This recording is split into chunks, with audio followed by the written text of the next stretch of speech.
ہم نے رب کے حکموں کو توڑا، ہم نے پرواہ ہی نہیں کی۔ ہم سمجھے دنیا میں آئے ہیں تو ہماری دنیا ہے، آوارہ ہوں، خواہشات نفس کے مطابق زندگی گزاریں، آنکھیں بے حیائی میں لگی رہیں، سوچیں آوارگی میں لگی رہیں، کان نغمے سنتے رہے، زبان جھوٹ بکتی رہی، ظلم و جبر کا بازار گرم رکھا، عصمتیں عزتیں پامال کرتا رہا، لوگوں کا مال لوٹتا رہا، حق غصب کرتا رہا، کلیجے اور دل چیرتا رہا، لوگوں کو زخمی کرتا رہا، لوگوں کے جذبات سے کھیلتا رہا، پرواہ نہیں کی کہ یہ دنیا ہے، امتحان گاہ ہے، چند دنوں کے لیے آئے ہیں، اللہ کے حضور پیش ہونا ہے، عملوں کا حساب ہونا ہے۔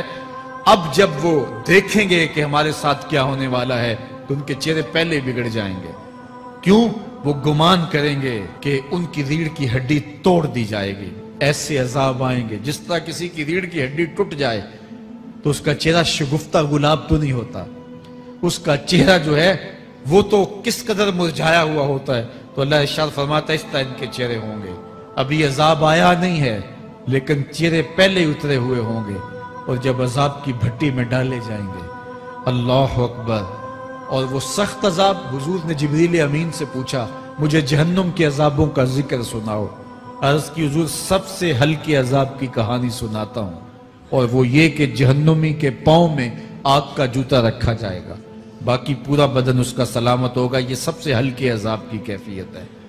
اب پاؤں میں آگ کا جوتا ہوگا، حدت، گرمی، شدت اتنی ہوگی کہ دماغ پگھل کے ناک اور کانوں کے راستے سے باہر آ جائے گا۔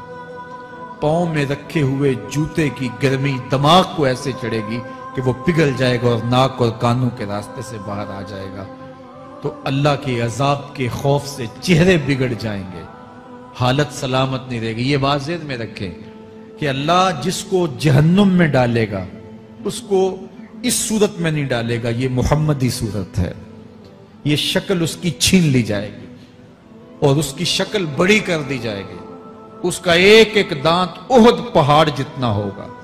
احد پہاڑ کا پھیلاؤ 15 کلومیٹر پہ ہے، 15 کلومیٹر کا ایک دانت، اور 32 دانت کتنے ہوں گے تو منہ کتنا بڑا ہوگا۔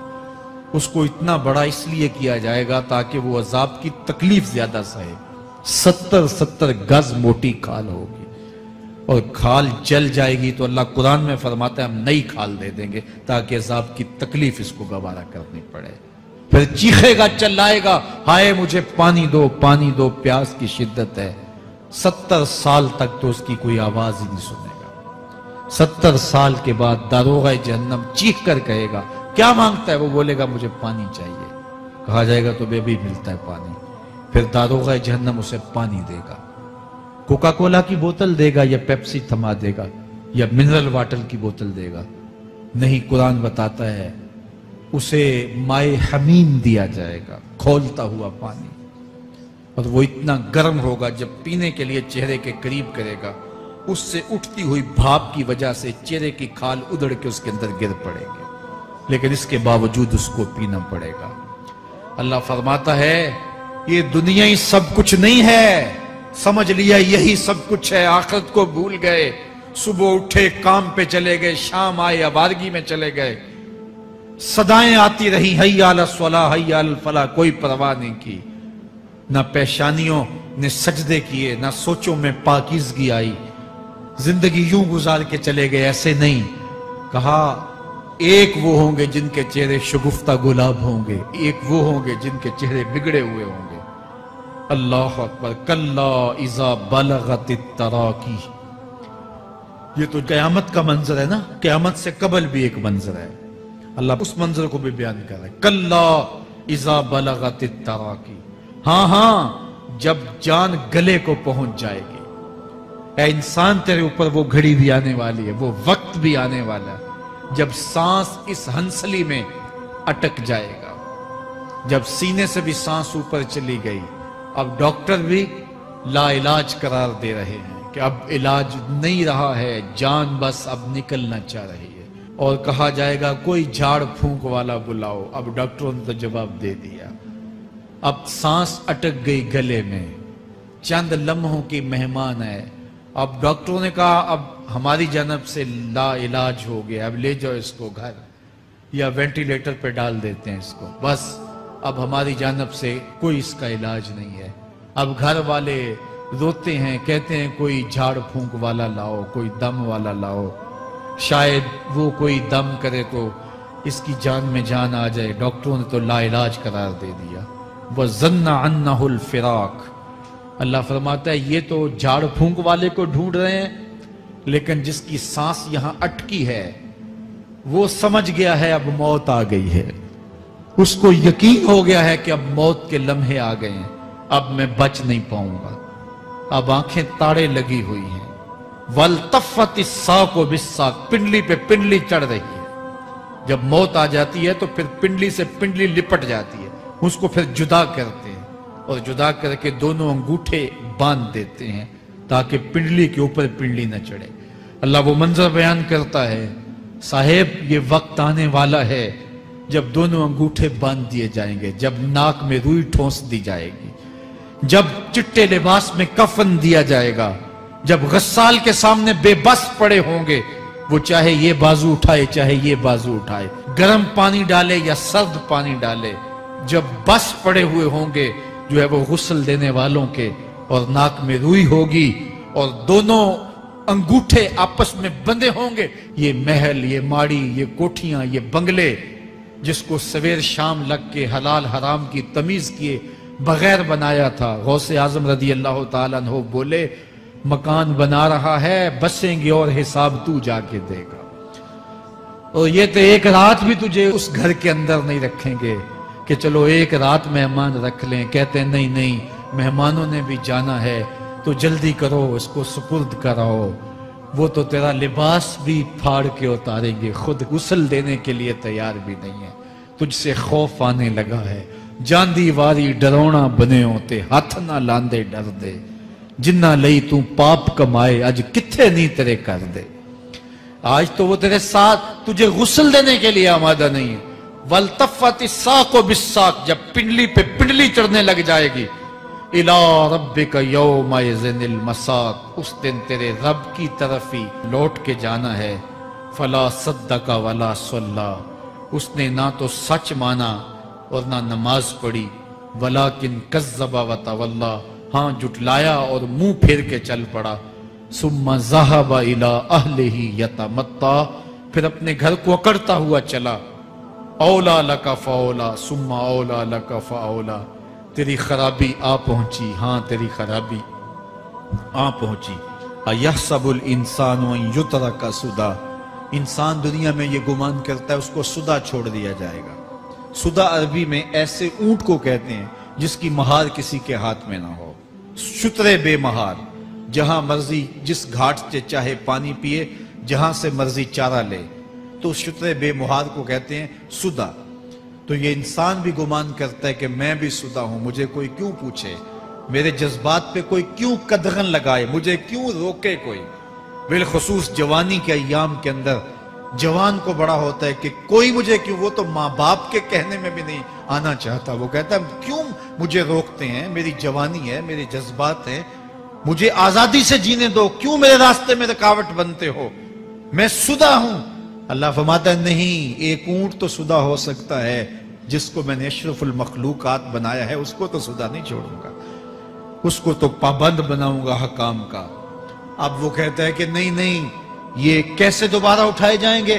اب دوبارہ وہی بات پھر آ گئی، الم یک نطفۃ من منی یمنی، اللہ فرماتا ہے ایک بوند تھی نا، پانی کا ایک قطرہ تھا جو رحم مادر میں رکھا گیا، ثم کان علقہ، پھر وہ پانی کا قطرہ لوتھڑا بنا، فخلق فسوی، پھر اللہ نے اسے پیدا فرمایا اور پھر ٹھیک ہموار کیا، فجعل منہ الزوجین الذکر والانثی، پھر اس سے وہ جوڑ بنائے، کوئی مرد بنایا کوئی عورت بنائی۔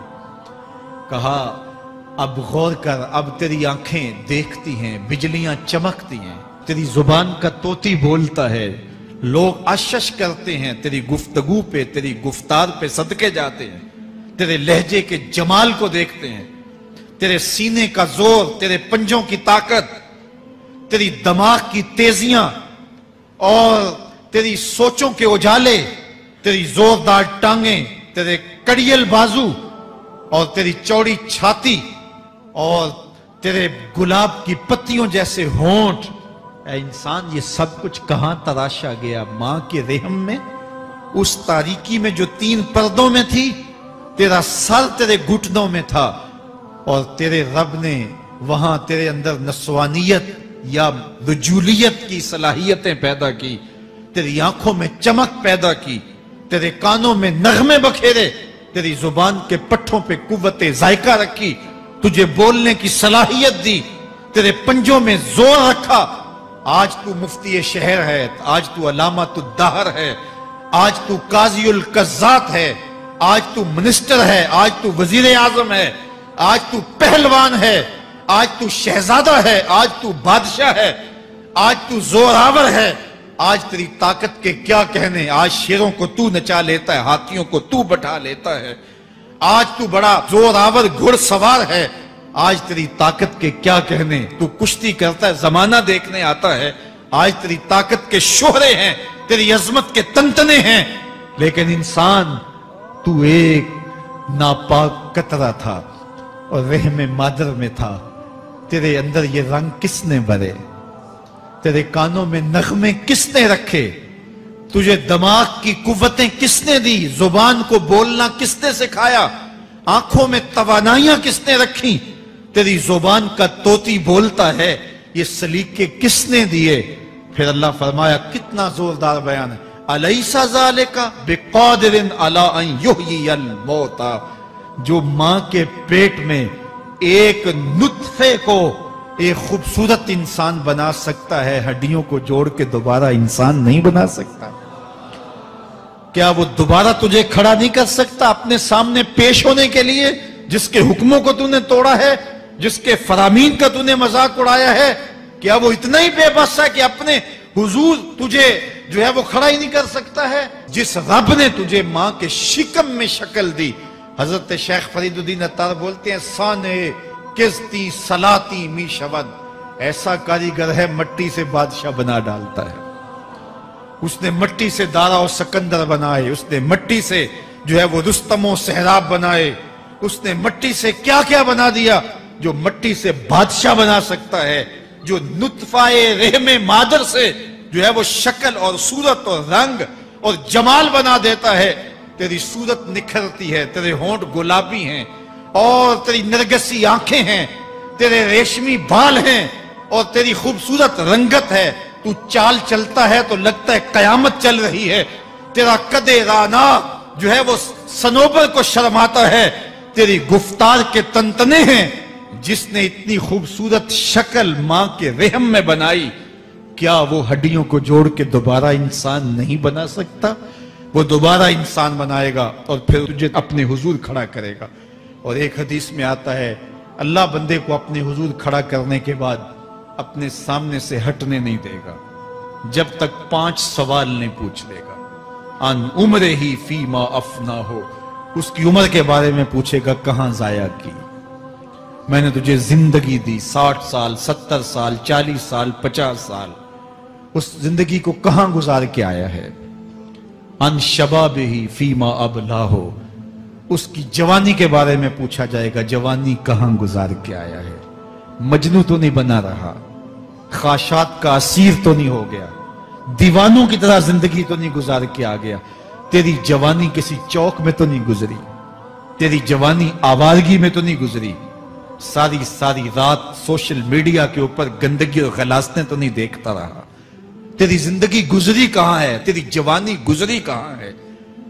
اگر کوئی جواب نہ ہوا تو پھر کیا جواب دے گا؟ اور وہ کتنا خوش نصیب ہوگا جو کہے گا، مالک میری جوانی سجدوں میں گزری، میری جوانی قیام میں گزری، میری جوانی رکوع میں گزری۔ میرے حضور فرماتے ہیں، سبعۃ یظلھم اللہ فی ظلہ یوم لا ظل الا ظلہ، 7 اشخاص ایسے ہیں قیامت کے دن جب کوئی سایہ نہیں ہوگا، اللہ ان 7 کو اپنے عرش کا سایہ دے گا۔ ان میں سے دوسرا شخص میرے حضور نے بیان فرمایا، وَشَابٌ نَشَأَ فِي عِبَادَةِ اللَّهِ، وہ جوان جس کی جوانی اللہ کی عبادت میں گزرے۔ جوانوں، اپنی زندگی کو مالک کی دہلیز پہ لے آؤ، جوانی وہی ہے جو مالک کی چوکھٹ پہ گزرے. اپنے دل کا تعلق جوڑو. عشق کرنا ہے تو پھر آمنہ کے لال سے کرو.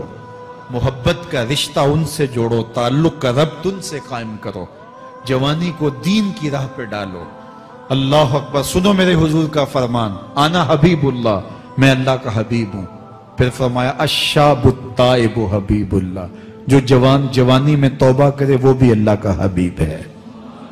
آؤ اللہ کے حبیب بن جاؤ, اللہ کے حبیب بن جاؤ, اللہ کے حبیب بن جاؤ, اللہ کے محبوب بن جاؤ. لیلۃ القدر کی گھڑیاں ہیں, رات کا پچھلا پہر ہے. اللہ کے حضور یہ عہد کر کے اٹھو, مالک جو زندگی گزر گئی, آئندہ جوانی کا ایک ایک لمحہ تیرے لیے گزرے گا.